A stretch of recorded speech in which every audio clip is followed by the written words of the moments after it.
You're standing in a suburb on Long Island, Roslyn, New York. It's a quiet neighborhood, neat lawns, colonial-style houses, station wagons in driveways, kids riding bikes, the kind of place where nothing extraordinary ever happens. But beneath your feet, beneath these ordinary suburban homes, these carefully landscaped yards, these split-level houses built in the 1950s, lies the ghost of something else, something vast, something impossible. Once, on this exact spot, there stood a palace.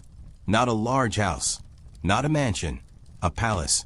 52 rooms, 126 servants, ballrooms that could hold hundreds, gardens that stretched for acres, a private power plant, a golf course, stables, greenhouses, fountains, marble imported from Italy, woodwork carved by craftsmen brought from Europe, an organ in the music room that cost more than most people would earn in a lifetime. It was called Harbor Hill. And in the 1920s, it was one of the most famous houses in America, a place where presidents dined, where European royalty stayed, where the parties were so extravagant they became legends. It was a house that may have inspired F. Scott Fitzgerald to write The Great Gatsby. It was a monument to wealth, to ambition, to the American dream made real in stone and gold. And then, in 1947, they blew it up. Not slowly, not carefully. They didn't dismantle it brick by brick.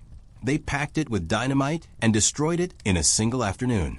75 years of history, gone, erased, replaced by 400 suburban houses where families would raise children and mow lawns and never know that they were living on top of a dream that had collapsed so completely it had to be obliterated. This is the story of Harbor Hill. It's a story about new money trying to buy acceptance from old money. About a marriage that was a public triumph and a private disaster. About parties so magnificent they masked the emptiness underneath. About a man who built a palace to prove he belonged and then discovered that the palace was a prison. About love found too late and happiness achieved only in failure.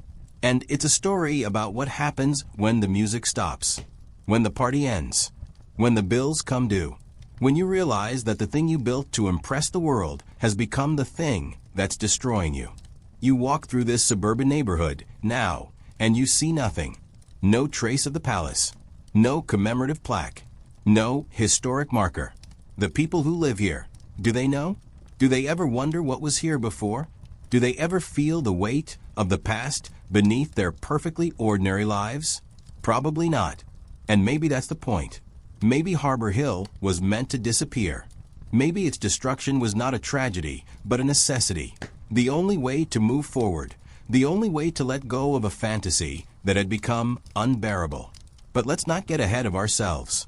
Let's go back to the beginning, to the silver mines of Nevada, to an Irish immigrant who struck it rich and started a dynasty, to the son who inherited a fortune and spent it trying to buy something money couldn't purchase.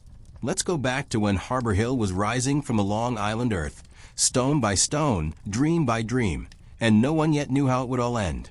If you're the kind of person who wants to know the real stories behind the grand houses, the money, the marriages, the scandals, the secrets, the dark truths beneath the glamour, then you're in the right place. This channel doesn't do shallow tours of pretty rooms. We dig into the human cost of luxury. We ask who paid the price for all that beauty. We follow the money, the power, the heartbreak. If that's what you want, hit like, subscribe, and drop a comment telling me what other Gilded Age mansions or families you want us to investigate next. Because trust me, every grand house has a story, and most of them are darker than you think. Now, to understand Harbor Hill, you have to understand the money that built it. And to understand the money, you have to go back to Nevada in the 1870s, to a mine called the Comstock Lode, and to a man named John Mackay. John Mackay was born in Dublin in 1831. His family was poor. When he was 9, they emigrated to New York, hoping for a better life. John's father died soon after. The family was destitute. John went to work, first as a shipbuilder's apprentice, then in a factory. He worked hard. He saved. And when he was 21 and heard about the gold rush in California, he left. He went west like thousands of others. young men chasing the dream of instant wealth, of striking it rich, of transforming their lives overnight. Most of them failed. Most of them ended up broke, broken, or dead. John Mackay didn't fail. He worked as a miner for years. Not as an owner, not as a speculator, as a laborer. He went down into the shafts, into the dark, into the heat and dust and danger, and he learned. He learned geology. He learned how deposits formed. He learned to read the rock. And then in 1873, he and 3 partners struck the big bonanza, one of the richest silver deposits ever discovered. It was a mountain of silver, buried deep beneath the Nevada desert. And over the next decade, it made John Mackay one of the wealthiest men in the world. Not just in America, in the world. He was worth, at his peak, over $500 million in 19th century dollars. In today's money, that's somewhere north of $15 billion. He was richer than almost anyone alive. Richer than most kings. But here's the thing, John Mackay didn't act rich. He didn't build palaces. He didn't throw extravagant parties. He lived modestly. He dressed plainly. He was known for his generosity. He funded churches, hospitals, libraries. He helped other miners when they were down on their luck. He never forgot where he came from. He was, in other words, the opposite of what people expected a mining tycoon to be. He was humble, grounded, human. And then there was his son, Clarence. Clarence Mackay was born into wealth. He never worked in a mine. He never knew poverty. He grew up in a mansion in San Francisco, was educated at the finest schools, traveled Europe, moved in elite circles. And he wanted desperately to belong. Clarence Mackay grew up in 2 worlds. His father was an Irish immigrant, a working-class man who'd gotten lucky and made a fortune. His mother, Louise, was different. She was from an established Virginia family, connected to the old Southern aristocracy. She had taste, education, social ambitions. She wanted her children to be accepted by high society. She wanted them to erase the stain of new money. And Clarence absorbed that ambition. He was handsome, charming, well-educated. He spoke French. He collected art. He knew music, literature, architecture. He was, by all appearances, a gentleman. But he wasn't accepted. Not fully. Because in the late 19th and early 20th centuries, American society was brutally stratified. There was old money, the families who'd been wealthy for generations, who traced their lineage back to the Mayflower or the Dutch settlers or the colonial plantations. And there was new money, the industrialists, the railroad barons, the mining tycoons, the self-made men. Old money despised new money. They saw them as vulgar, as lacking breeding, as pretenders. And no matter how much wealth you had, no matter how refined you became, if you were new money, you were excluded from the inner circles. You couldn't get into the right clubs. You couldn't marry into the right families. You were tolerated, sometimes even admired, but never fully accepted. Clarence understood this, and he decided to do something about it. He would marry into old money. In 1898, he met Catherine Dewar, known as Kitty. She was everything he wasn't. Her family was colonial aristocracy. The Dewars had been in America since the 1600s. They had been generals, senators, judges. They had land, titles, connections. They were broke, old money often was by this point. But they had the one thing Clarence lacked, legitimacy. Kitty was beautiful, accomplished, socially connected. She played piano. She spoke multiple languages. She was the kind of woman who could open doors for Clarence that his father's silver fortune never could. And Clarence was exactly what Kitty's family needed, money. Lots of it. The Dewars were land-rich and cash-poor. They needed an infusion of wealth to maintain their lifestyle, to pay their debts, to keep up appearances. So a deal was struck. Not explicitly. No one said it out loud, but everyone understood. Clarence would get legitimacy. The Dewars would get money. And Kitty would get a husband who could give her everything she wanted. They married in 1898. It was a grand society wedding, covered in all the newspapers. The Mackay fortune combined with the Dewar name. New money and old money united at last. And, as a wedding present, John Mackay, Clarence's father, bought them an estate. 600 acres on Long Island, overlooking the harbor. Prime land, beautiful views, close enough to New York City to be convenient, but far enough away to be exclusive. And Clarence decided to build a house. Not just a house, a statement, a masterpiece, a palace that would prove, once and for all, that the Mackays belonged at the pinnacle of American society. He hired architects. He studied European chateaus, English country houses, Italian villas. He wanted something grand but tasteful, impressive but not vulgar. He wanted perfection. And in 1902, construction began on Harbor Hill. It took 7 years to build. 7 years of quarrying stone, importing marble, carving wood, laying foundations, raising walls. Clarence was there constantly, overseeing every detail. He had opinions about everything. The height of the ceilings, the placement of the windows, the design of the fireplaces, the color of the marble.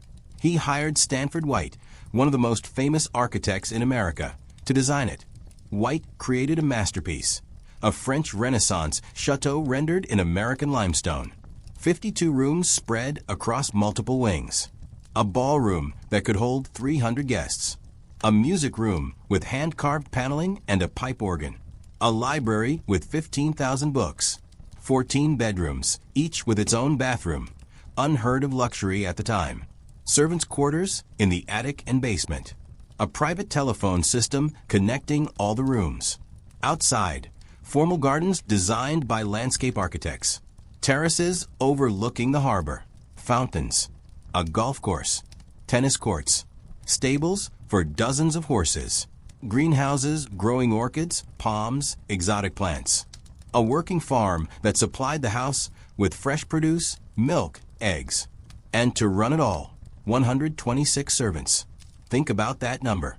126 people.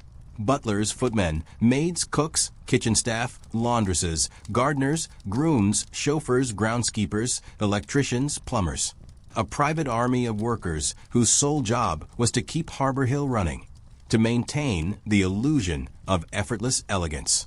The house was a machine, a complex, finely tuned machine designed to produce one thing, the appearance of perfection. Clarence spent $10 million building it. In today's money, that's roughly $300 million for a single house. But it wasn't really a house.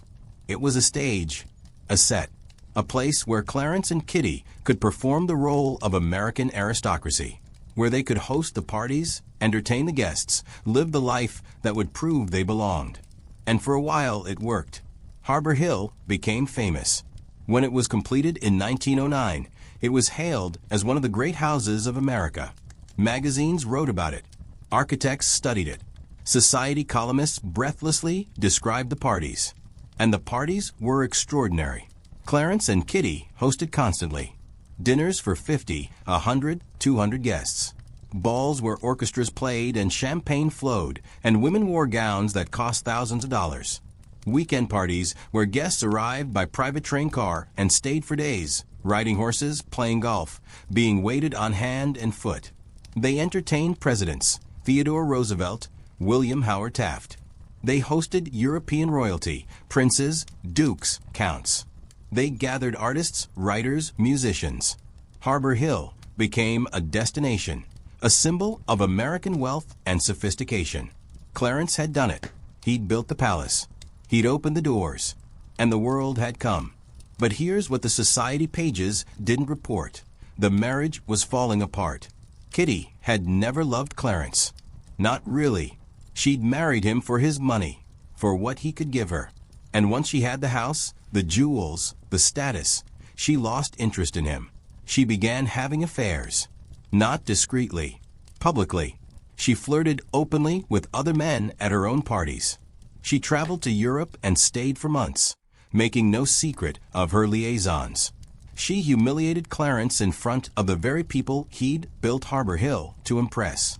And Clarence endured it, because what else could he do? Divorce was scandalous, especially for someone trying to maintain a position in high society. He would look like a failure. The marriage, the union of new money and old money, would be revealed as a sham. So he stayed. He smiled. He hosted parties. He played the role of the devoted husband, even as his wife betrayed him again and again. And inside, he was dying. Let's pull back the curtain. Let's talk about what it actually took to run Harbor Hill. Because the fantasy that Clarence and Kitty performed for their guests, the seamless elegance, the effortless luxury, required an astonishing amount of labor. 126 servants. Let that number sink in.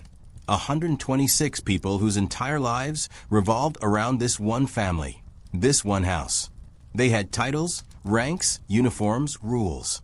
At the top, the butler, the head housekeeper, the head chef. These were the commanders. They managed the other servants, maintained discipline, ensured that everything ran like clockwork. Below them, the assistant butler, the ladies' maids, the valets, the sous chefs, the head gardener, the head groom. These were the officers, the specialists who had specific domains of responsibility. Below them, footmen, housemaids, kitchen maids, scullery maids, laundresses, gardeners, stable hands, chauffeurs. The rank and file. The workers who did the physical labor, cleaning, cooking, carrying, polishing, scrubbing. At the very bottom, the hall boys, the scullery boys, the tweenies. Children, essentially, doing the dirtiest, hardest work for almost no pay. The hierarchy was rigid. You did not cross lines. A footman did not speak to a lady's maid unless necessary. An upper housemaid did not fraternize with a scullery maid. You knew your place, and you stayed in it. The servants lived in the house, but in a different world. They had their own quarters, small rooms in the attics and basements, often shared. They ate in their own dining hall, the servants' hall, where the quality of the food depended on your rank. Upper servants got better cuts of meat, fresh, vegetables. Lower servants got leftovers and scraps. They used their own staircases, narrow, steep, hidden behind doors, and in corridors that guests never saw. The architecture of Harbor Hill was designed to keep servants invisible. There were back passages, service corridors, ways to move through the house without ever being seen by the family or their guests. The rules were strict. You were not to be seen unless you were performing a specific task. If a guest entered a room while you were cleaning, you were to face the wall and stand still until they left. You were not to make noise, no footsteps, no clattering dishes, no talking. You were to be a ghost. The work was relentless. A housemaid's day began at 5:30 or 6 o'clock in the morning. First task, light the fires. In winter, every room had a fireplace, and every fireplace needed to be lit before the family woke up. That meant hauling coal from the basement, clearing out yesterday's ashes, laying new fires, lighting them, waiting to make sure they caught. Then, clean the public rooms. Dust every surface. Sweep every floor. Polish every piece of silver, every mirror, every doorknob. Straighten every cushion.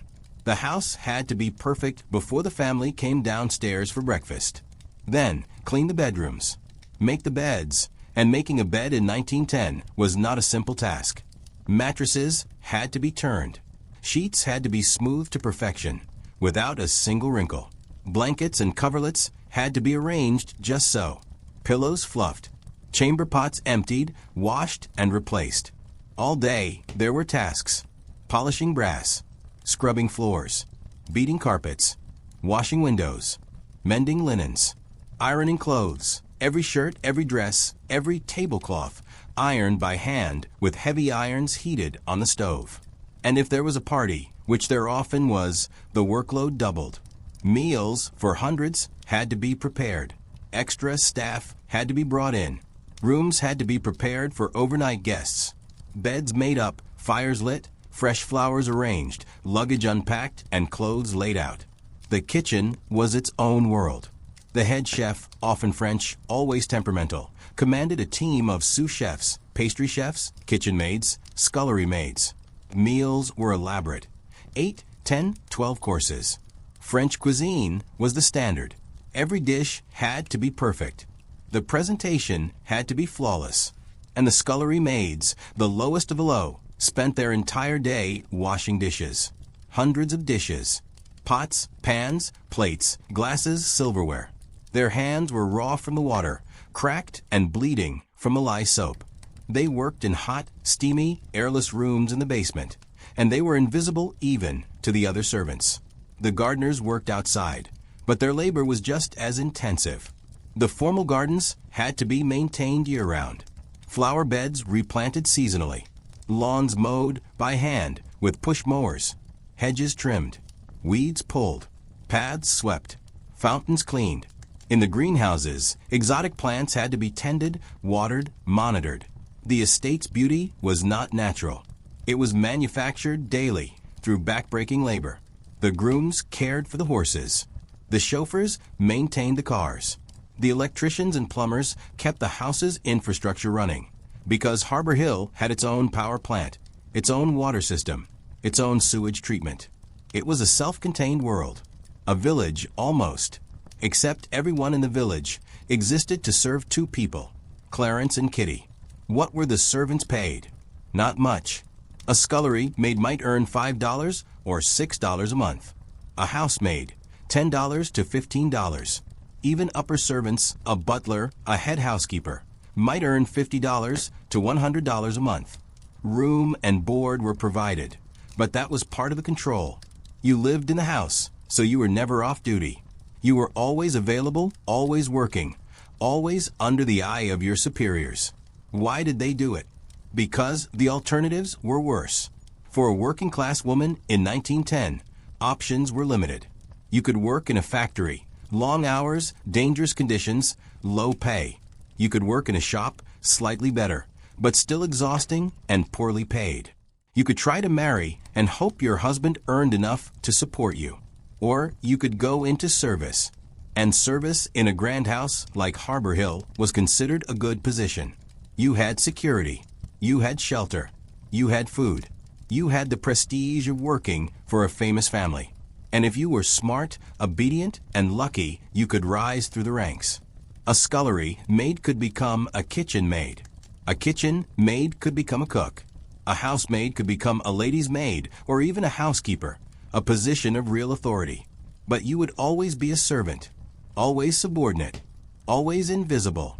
Clarence Mackay was, by the standards of the time, a decent employer. He paid regularly. He didn't abuse his staff. He provided adequate, if not generous, living conditions. He even funded a small school for the children of his estate workers. But the system itself was inhumane. It required one group of people to make themselves invisible, to exhaust themselves, to give up autonomy and privacy and dignity, so that another group could live in luxury. And Clarence benefited from it without question. He accepted it as natural, as the way things were. He walked through rooms that were magically clean, ate meals that appeared without effort, lived in a house that ran perfectly, and he never thought about the human cost. Or maybe he did. Maybe, in his private moments, he felt the weight of it. But if he did, he didn't change it. He didn't dismantle the system. He kept it running, because he needed it. The fantasy of Harbor Hill required it. The 1920s were the golden age of Harbor Hill. The house reached its peak. The parties became legendary. The guest lists read like a directory of power and fame. World War I had ended. America was booming. The stock market was soaring. Prohibition was in effect.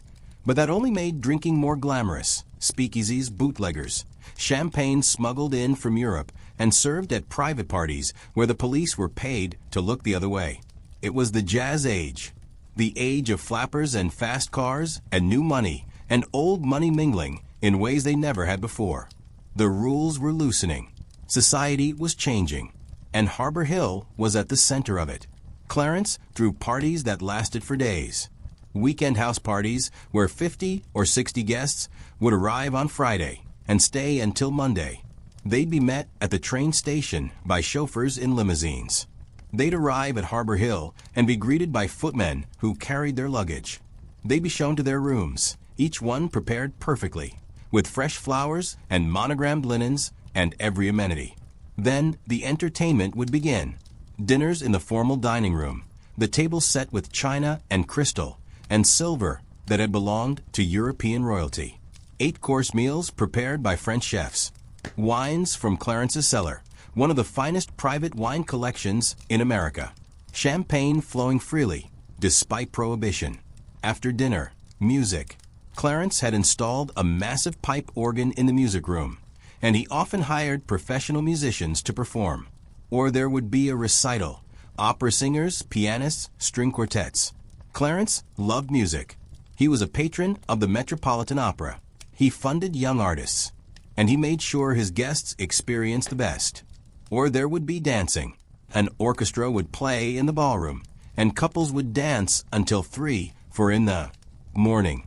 Jazz, foxtrot, Charleston, the music of the age. During the day, golf on Clarence's private course, tennis, horseback riding, walks through the gardens, lounging on the terraces overlooking the harbor. And through it all, the servants moved invisibly, cleaning up after the guests, preparing meals, laying out fresh clothes, drawing baths, serving drinks, keeping everything perfect. The parties were written about in the society pages. Guests would return to New York and tell stories about the magnificence of Harbor Hill, about the luxury, the beauty, the elegance. And Clarence, standing at the center of it all, hosting, charming, playing the role of the perfect gentleman, must have felt, in those moments, that he'd succeeded, that he'd built the life he wanted, that he finally belonged. But it was all performance, all surface. Because beneath the glamour, Clarence was miserable. Kitty was still unfaithful, openly, cruelly. She had a series of lovers, European aristocrats, American socialites, artists, musicians. She flaunted them. She would bring them to Harbor Hill, to her own home, and Clarence would have to smile and play the gracious host. The humiliation was constant. Everyone in their social circle knew. Everyone whispered. And Clarence, proud, sensitive, desperate for acceptance, had to endure it. Why didn't he leave? Why didn't he divorce her? Because divorce was scandalous. Because it would have been an admission of failure. Because Kitty's family, the Dewars, the old money aristocrats, would have turned on him. Because he would have become a social pariah, the laughingstock of the very society he'd spent his life trying to join. So he stayed. He kept hosting. He kept smiling. He kept pretending. But something was breaking inside him. And then, in the midst of all this chaos, Clarence met someone. Someone who changed everything. Her name was Anna Case. She was an opera singer, a soprano at the Metropolitan Opera. She was talented, beautiful, warm. And she was kind. Clarence met her at a reception at the Met. He was there as a patron, a donor. She was performing. They were introduced. They talked. And Clarence felt something he hadn't felt in years. A genuine connection. Someone who saw him, not his money or his name or his mansion. Someone who listened. Someone who cared. They began a friendship. It was discreet at first. They met for tea, for walks, for quiet conversations. Clarence was still married. Anna was unmarried, careful of her reputation. But the friendship deepened. It became love. Clarence had never been loved like this. Kitty had married him for money. She'd never cared about him as a person. But Anna loved him, the real him. Not the performance, not the role. Just Clarence. And for the first time in decades, he was happy.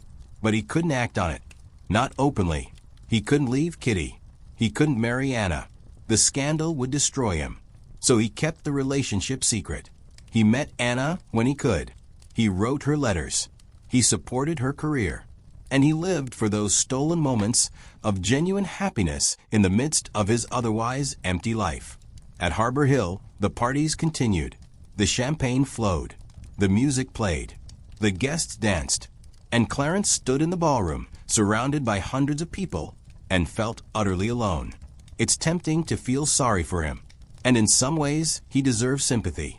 He was trapped by his ambitions, by his pride, by the society he'd worked so hard to join. But let's also be clear, Clarence had choices. He had wealth, privilege, power. He could have walked away. He could have sold Harbor Hill, divorced Kitty, married Anna, lived a quieter, simpler life. But he didn't, because he couldn't let go of the fantasy. He couldn't admit that the thing he'd spent his life building, the palace, the parties, the performance of belonging, was hollow. So he kept going. He kept hosting. He kept maintaining the illusion. And then, in 1929, the world collapsed. The stock market crashed. The jazz age ended overnight. The party stopped. The money dried up. And Clarence, along with everyone else, had to face reality. The fantasy was over. October 1929. The stock market crashed. In a matter of days, billions of dollars in wealth evaporated. Banks failed. Businesses collapsed. Millionaires became paupers overnight. The roaring 20s, the decade of excess, of parties, of easy money, ended in an instant. The Great Depression began. Clarence Mackay was hit hard. He'd invested heavily in the stock market. He'd borrowed against his assets. He'd assumed the boom would last forever. It didn't. His fortune didn't disappear entirely. He wasn't left destitute. But it was severely diminished. And the cost of maintaining Harbor Hill suddenly became impossible to bear. Let's talk about what it actually cost to run the house. The exact figures are hard to pin down, but estimates suggest that Harbor Hill cost between $300,000 and $500,000 a year to maintain in the 1920s. That's roughly $5 to $7 million in today's money. Every year. That included salaries for 126 servants. Fuel to heat the house, coal in the winter, enormous amounts of it. Electricity from the private power plant. Water, sewage, maintenance. Food for the family and the servants. Upkeep on the gardens, the stables, the golf course, the greenhouses. Repairs, constant endless repairs. Taxes. Insurance. Before the crash, Clarence could afford it.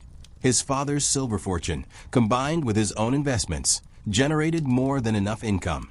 But after the crash, the income dried up. His investments tanked. His businesses struggled. And the cost of Harbor Hill became an anchor dragging him down. He tried to cut costs. He reduced the staff. Servants were let go quietly, with severance if he could afford it, without if he couldn't. The house, which had once employed 126 people, was down to a skeleton crew of a few dozen. Rooms were closed off. Entire wings of the house were shut down, the furniture covered with sheets, the fireplaces cold. The formal gardens were allowed to go wild. The greenhouses were emptied. The stables were closed. Harbor Hill, which had been alive with people and light and music, became a ghost house, echoing, empty, decaying, and the party stopped. Partly because Clarence couldn't afford them. Partly because no one wanted to party anymore. The mood of the country had changed. Excess was no longer glamorous. It was obscene. People were starving, losing their homes, standing in breadlines.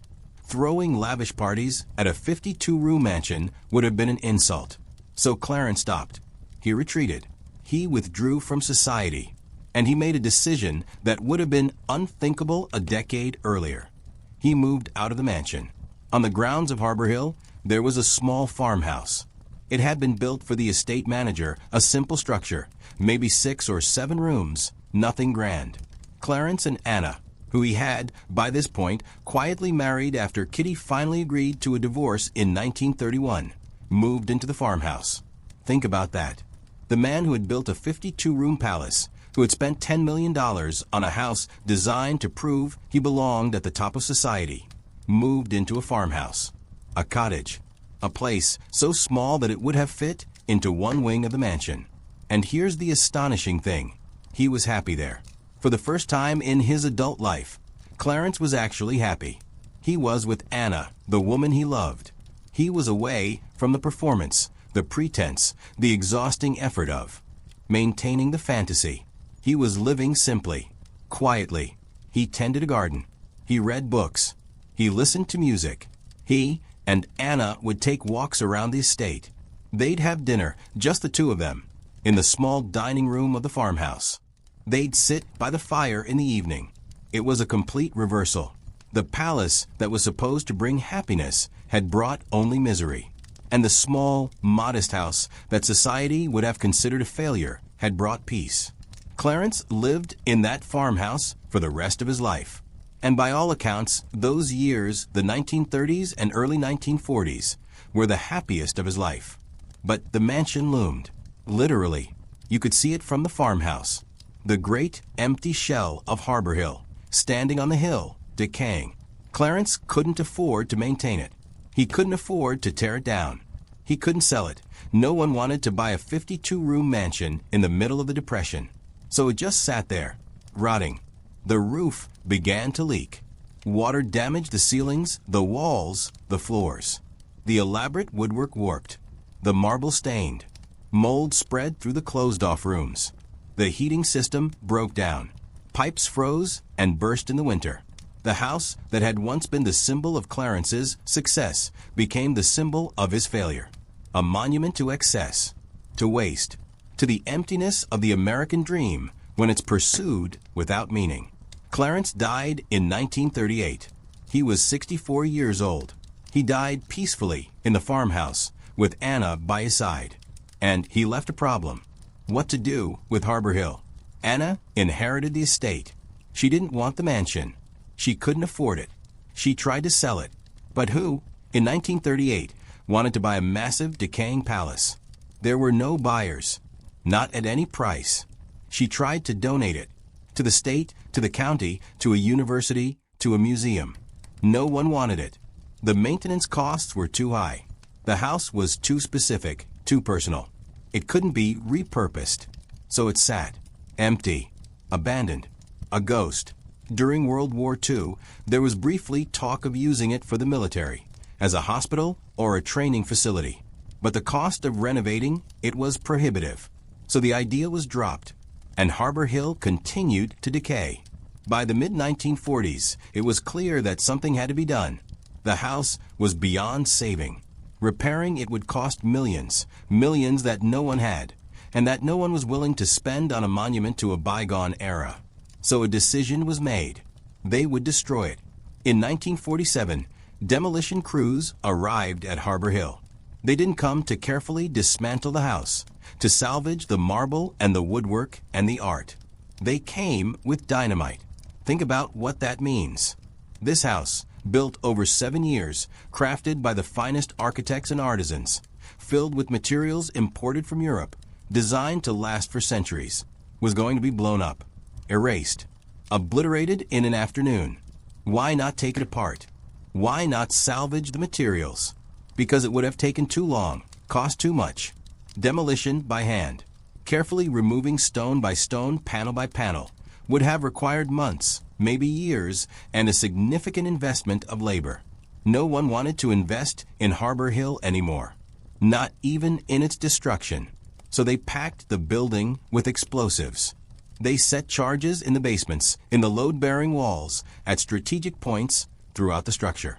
And on a day in 1947, the exact date is lost to history, which is somehow fitting. They detonated. The house collapsed. 52 rooms, 7 years of construction, $10 million in 1900s money, decades of history, gone in seconds. The walls crumbled. The roof caved in. The towers fell. Dust and debris filled the air. And when the dust settled, there was nothing left but rubble. Crews spent the next several weeks clearing the site. They hauled away the stone, the marble, the twisted metal, the broken glass. Some of it was sold as scrap. Most of it was dumped. A few pieces, a carved mantelpiece here, a section of paneling there, were supposedly salvaged, though it's unclear where they ended up. The formal gardens were bulldozed. The terraces were leveled. The fountains were destroyed. The greenhouses were torn down. The stables, the outbuildings, the infrastructure. All of it was cleared away. Within a few months, there was no trace of Harbor Hill. The land was empty. Just dirt and grass and sky. And then the developers arrived. The estate, the 600 acres that John McKay had bought as a wedding present for his son, was sold to a development company. They had plans, big plans. Post-war, America needed housing. Soldiers were returning from World War II, starting families, looking for homes. The suburbs were booming. And this land, prime Long Island real estate, close to the city, but far enough away to feel like the country, was perfect. So they subdivided it. They carved the estate into hundreds of lots. They built roads, laid water and sewer lines, strung electrical wires. And then they built houses. Not mansions, not palaces. Simple, affordable, middle-class homes. Colonial-style houses. Cape Cods. Split levels.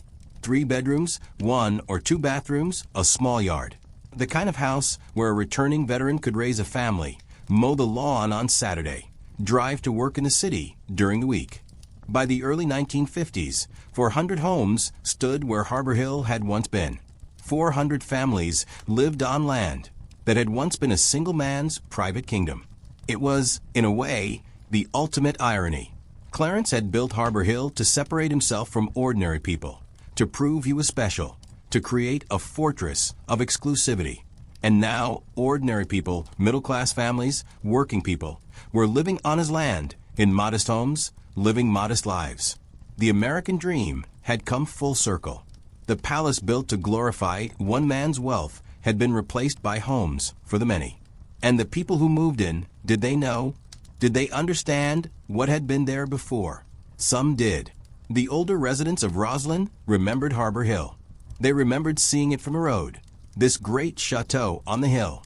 They remembered hearing about the parties, about the famous guests. But for the new residents, the young families moving into these suburban homes, Harbor Hill was just a story, a piece of local history. Some of them didn't even know it had existed. And their children, the kids who grew up in those houses in the 1950s and 60s, they had no connection to it at all. For them, this was just home, just a neighborhood, just ordinary, which is, perhaps, how it should be. Harbor Hill was built on fantasy, on pretense, on the exhausting effort to maintain an illusion. It was never sustainable. It was never real. And when it was gone, life went on. People built new lives, new dreams, new communities. The land that had once served one family now served hundreds. But something was lost. Not just the house, though the house, as a work of architecture and craftsmanship, had real value, but also the story, the memory, the tangible connection to a specific moment in American history. Because Harbor Hill wasn't just a rich man's folly. It was a document, a physical record of the Gilded Age, of the Jazz Age, of the excesses and anxieties and ambitions of a particular time and place. And when it was destroyed, that record was lost. There are photographs, of course. Grainy black and white images of the house, the gardens, the interiors. There are written descriptions in old society magazines. There are a few. Surviving architectural drawings. But that's not the same as the real thing. You can't walk through a photograph. You can't feel the weight of the stone, the texture of the wood, the scale of the rooms. You can't stand in the ballroom and imagine what it was like when it was filled with music and light and people. The house is gone, and with it, a piece of history. Today, if you go to Roslyn, you can visit the site. There's a small stone monument, erected years later by local historians, that marks the approximate location of Harbor Hill. It's easy to miss. Just a plaque on a stone in someone's front yard. The neighborhood is quiet, pleasant, ordinary. Kids ride bikes. People mow their lawns. It looks like 1,000 other suburbs across America. And maybe that's the point. Maybe the destruction of Harbor Hill was necessary. Maybe the land needed to be freed from the weight of that fantasy, so it could be used for something real, something useful, something democratic. Or maybe it was a tragedy. Maybe we lost something irreplaceable when we chose dynamite over preservation. There's no easy answer, but the question is worth asking. Now we need to talk about the Great Gatsby, because Harbor Hill's legacy extends beyond its own story. It may have inspired one of the greatest American novels ever written. F. Scott Fitzgerald published The Great Gatsby in 1925, right in the middle of Harbor Hill's golden age. The novel is set on Long Island, in the fictional towns of West Egg and East Egg. It's about a mysterious millionaire named J. Gatsby who throws extravagant parties at his mansion, trying to win back the love of a woman named Daisy Buchanan. And the parallels between Gatsby's mansion and Harbor Hill are striking.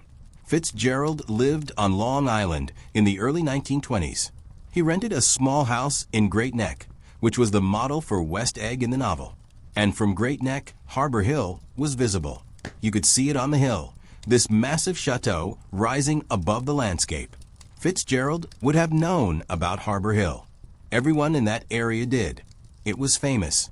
The parties were legendary.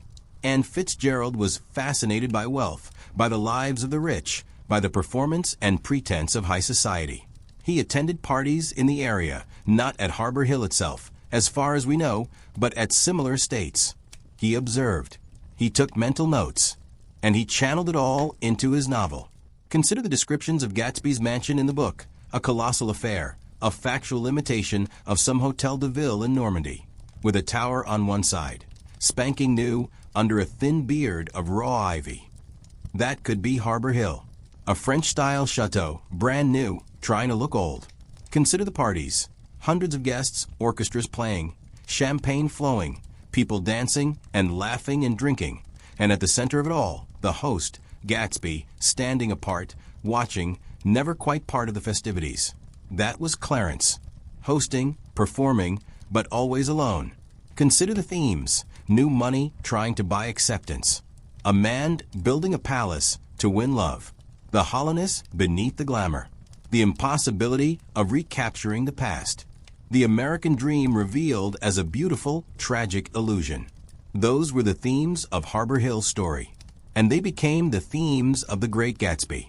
Now, there's no definitive proof that Fitzgerald based Gatsby's mansion specifically on Harbor Hill. He never said so explicitly. And Gatsby is a composite. Fitzgerald drew inspiration from many sources, many people, many places. But the evidence is compelling. The location, the timing, the style of the house, the nature of the parties, the personality of the host. It all fits. And whether or not Fitzgerald consciously modeled Gatsby's mansion on Harbor Hill, the two stories are spiritually linked. They're both about the same thing: the seductive, destructive power of the American dream. The belief that you can build a new identity, that you can buy acceptance, that you can create a perfect life if you just have enough money and enough will. And they're both about the inevitable failure of that dream. Because Gatsby doesn't get daisy. His past catches up with him. His mansion becomes his tomb. And in the end, he dies alone, and almost no one comes to his funeral. Similarly, Clarence didn't get acceptance. His wife betrayed him. His mansion became a burden. And in the end, he abandoned it for a farmhouse, admitting, whether he articulated it or not, that the whole thing had been a mistake. The Great Gatsby ends with one of the most famous passages in American literature. So we beat on, boats against the current, borne back ceaselessly into the past. That could be Harbor Hill's epitaph. Clarence spent his life trying to move forward, to transcend his origins, to become something more. But he was always borne back by prejudice, by the weight of expectations, by the impossibility of buying something that can't be bought. After The Great Gatsby was published, Harbor Hill continued for another 2 decades. But the novel captured something essential about the era, something that Harbor Hill embodied. And when the house was destroyed in 1947, it was almost as if Fitzgerald had predicted it. The mansion, the parties, the fantasy, they were never going to last. They couldn't. They were built on a foundation of illusion. Today, The Great Gatsby is one of the most widely read novels in America. It's taught in high schools and universities. It's been adapted into films multiple times. It's embedded in the cultural consciousness. And Harbor Hill? It's mostly forgotten. Most people have never heard of it. Even in Roslyn, even in the neighborhood that now covers the estate, many residents don't know the story. But the two are connected. Harbor Hill was real. It was the world that Fitzgerald observed and transformed into art. And through The Great Gatsby, Harbor Hill lives on, not as a physical place, but as a symbol, an idea, a warning about the dangers of chasing illusions. If you read The Great Gatsby knowing the story of Harbor Hill, the novel becomes even more powerful, because you realize that Fitzgerald wasn't exaggerating. The parties were that extravagant. The houses were that grand. The emptiness was that profound. And the ending was that tragic. Gatsby dies, shot by a grieving husband, floating in his pool. Clarence didn't die violently. He died peacefully in his farmhouse. But in a metaphorical sense, he suffered a similar fate. The thing he built to prove his worth, his mansion, his fantasy, was destroyed, blown up with dynamite. Both men learned the same lesson. You can't build happiness on pretense. You can't buy love or acceptance or meaning. And if you try, you'll end up alone, surrounded by the ruins of your dreams. The great Gatsby captured that truth in fiction. Harbor Hill lived it in reality. And that connection between art and life, between the novel and the mansion, is part of why Harbor Hill still matters. Not just as a piece of architectural history, but as a chapter in the larger story of America. A story about ambition, excess, disillusionment, and the fragile, beautiful, terrible nature of the American dream. Let's return to Anna, because she's an important part of this story, and she deserves more than a footnote. Anna Case was a remarkable woman. She was born in New Jersey in 1888, the daughter of a blacksmith. She was not born into wealth or privilege, but she had a gift, an extraordinary soprano voice. She studied music, worked her way up through church choirs and local performances, and eventually auditioned for the Metropolitan Opera. She was hired. By her early 20s, she was performing lead roles at the Met, one of the most prestigious opera houses in the world. She was talented, disciplined, and professional. She was also beautiful, charming, and intelligent. She moved in artistic circles, composers, conductors, writers, patrons. And that's how she met Clarence. Their relationship began as friendship, grew into love, and sustained both of them through difficult years. Clarence was trapped in a loveless, humiliating marriage. Anna was navigating the competitive, often cruel world of opera. They found in each other something rare, genuine affection, understanding, support. When Clarence finally divorced Kitty in 1931, he and Anna married quietly. There was no grand society wedding, no announcement in the papers. They wanted privacy. They wanted peace. And they found it for a while in the farmhouse on the Harbor Hill estate. Anna retired from the opera. She devoted herself to Clarence, to their quiet life together. She tended the garden. She played piano. She sang, not for audiences, but for Clarence, in their small living room. Those years, the 1930s, were, as I mentioned, the happiest of Clarence's life. And they were happy for Anna too. She had left behind the pressure and publicity of the opera world. She had found love. She was content. When Clarence died in 1938, Anna was devastated. But she was also, in a strange way, free. She was still relatively young, 50 years old. She was financially secure. Clarence had left her well provided for. She had the farmhouse, the remaining land, and an income.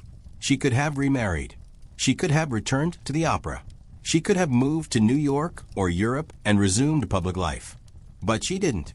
She stayed in the farmhouse. She lived quietly, modestly. She maintained the gardens around the small house. She stayed connected to the local community. She was known in Roslyn, respected, liked. And she dealt with the problem of the mansion. Anna tried for years to find a solution. As the executor of Clarence's estate, it was her responsibility. She contacted historical societies, universities, the state government. She offered to donate the house, to give it away for free, if someone would just take on the responsibility of maintaining it. But no one would. The house was too far gone. The cost of restoration was too high. And by the 1940s, America was moving away from the Gilded Age aesthetic. Grand mansions felt outdated, even obscene. The country was building suburbs, highways, shopping centers. The future looked modern, democratic, efficient. Harbor Hill represented the past, and the past was being left behind. So Anna authorized the demolition. It must have been a difficult decision. This was the house her husband had built, had lived in, had been defined by. Even though he'd abandoned it for the farmhouse, it had been important to him. But Anna was practical. She understood that the house was beyond saving, that keeping it standing, even as a ruin, would cost money and serve no purpose, that sometimes the best thing to do with the past is to let it go. So she signed the papers. She authorized the demolition. And in 1947, Harbor Hill was destroyed. Anna lived in the farmhouse for another 20 years. she became a fixture in Roslyn. The widow of Clarence Mackay, the former opera star, the quiet woman who lived in the cottage on the old estate. She was generous with her time and her money. She supported local causes, helped neighbors, attended community events. She died in 1984 at the age of 96. She had outlived Clarence by 46 years. She had outlived Harbor Hill by 37 years. And when she died, the last direct link to the mansion was gone. Anna left behind no children. Clarence and Kitty had 2 children from their marriage, but Anna had none. So there were no heirs to carry on the story, to preserve the memory. The farmhouse, after Anna's death, was eventually sold. It still stands today, a small, unassuming house on a residential street in Roslyn. Most people who drive past it have no idea who lived there or what it represented. Anna's story is, in many ways, the counterpoint to Harbor Hill's story. The mansion represented excess, performance, the futile attempt to buy acceptance. The farmhouse represented simplicity, authenticity, love. Clarence found happiness not in the palace he built, but in the cottage he retreated to. Not with the woman he married for status, but with the woman he loved. And Anna, who had never sought wealth or status, who had built her life on talent and work, found happiness not in grand opera houses, but in a small home with a man she loved. It's a lesson, though a bittersweet one.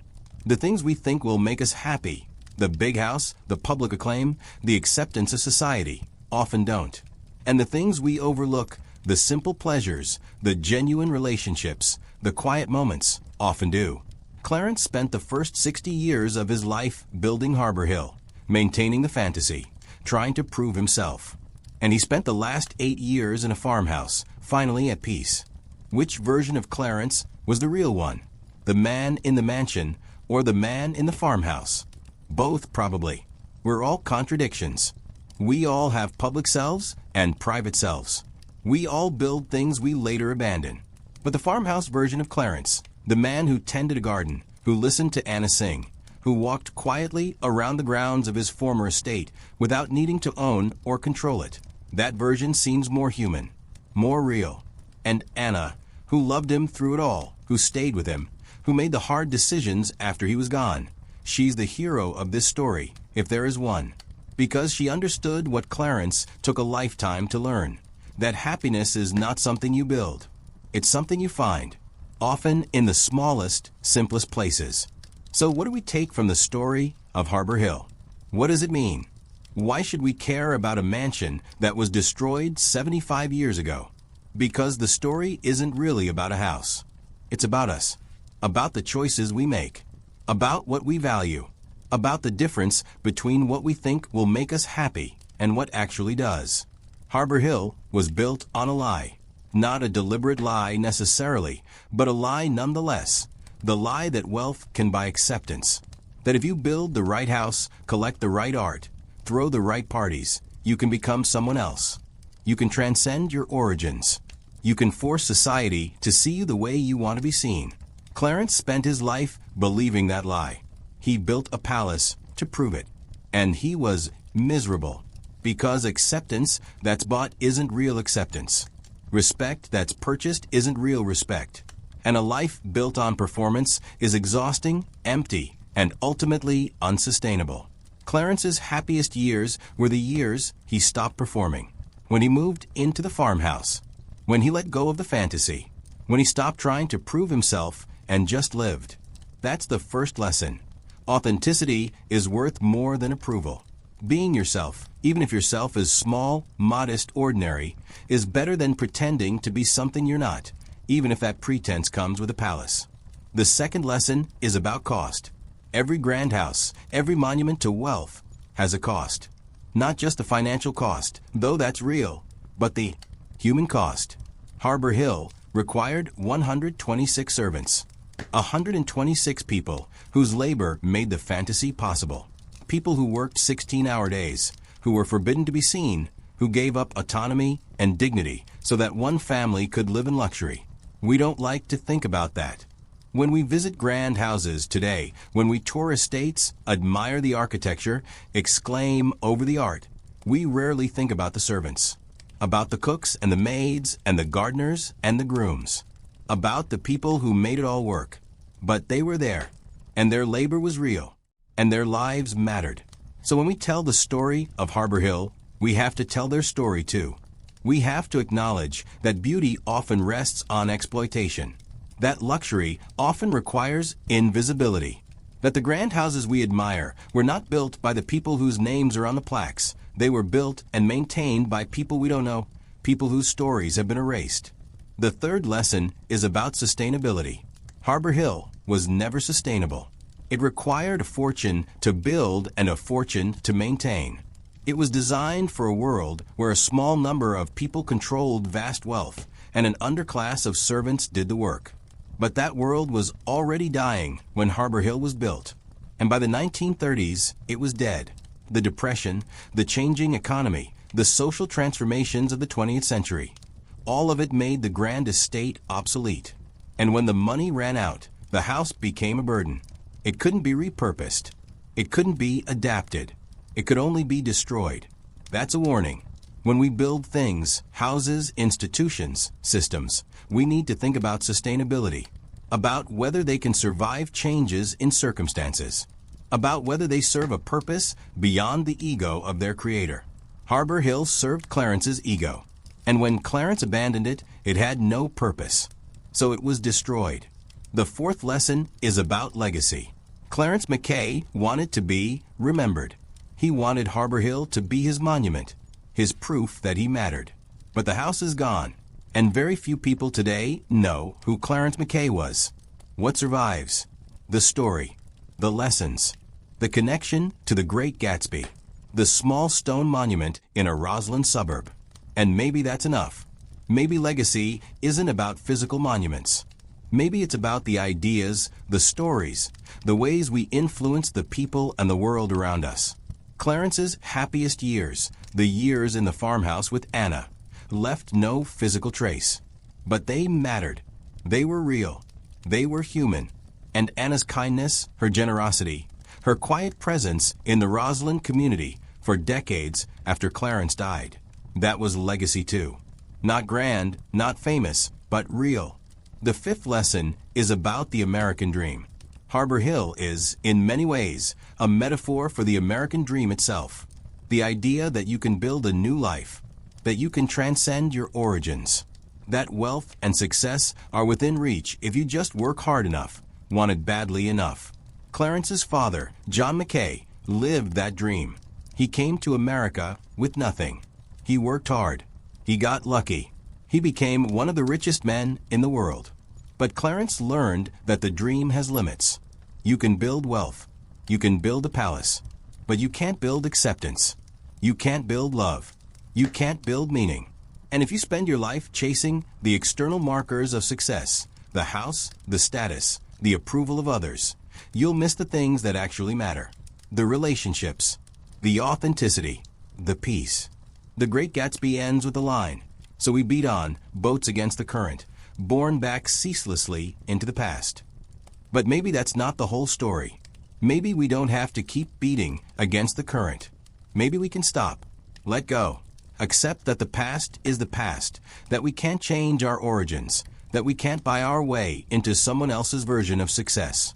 Maybe we can find a farmhouse, metaphorically speaking, a small, simple, authentic place where we can be ourselves, where we can be loved for who we are, not for what we own or what we've built. That's what Clarence found, finally, at the end of his life.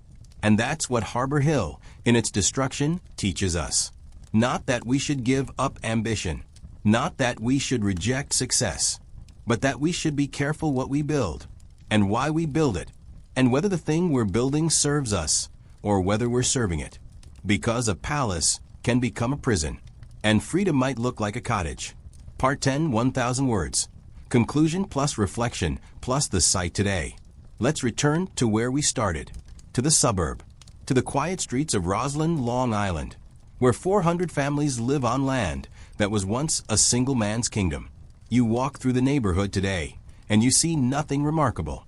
Houses built in the 1950s and 60s. Well-maintained lawns, cars in driveways, kids playing in yards. It's pleasant. comfortable, ordinary. But if you know the story, if you know what was here before, the ordinariness takes on a different weight.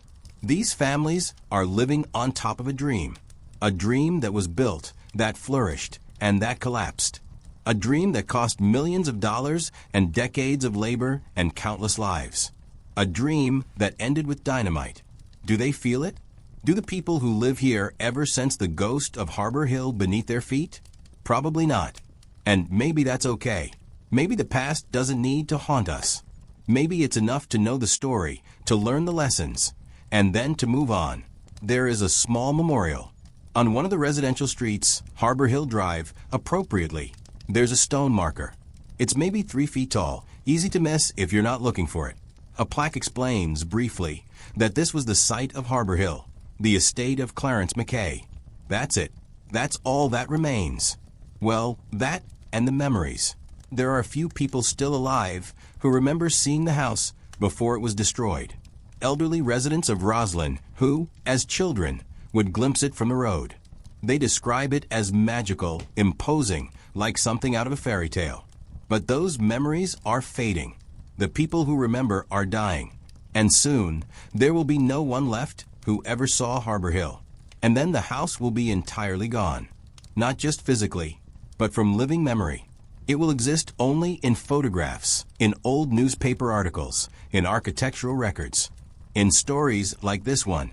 Is that a tragedy? Or is that just the way history works? Things are built. Things are destroyed. Time moves on. I think it's both. It's a loss. We lost a piece of architectural history, a tangible connection to a specific moment in American life. But it's also inevitable. We can't preserve everything. Choices have to be made.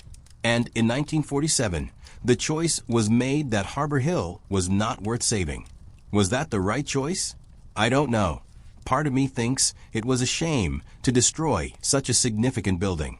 Part of me thinks it was necessary, even just. The house represented excess, inequality, unsustainability.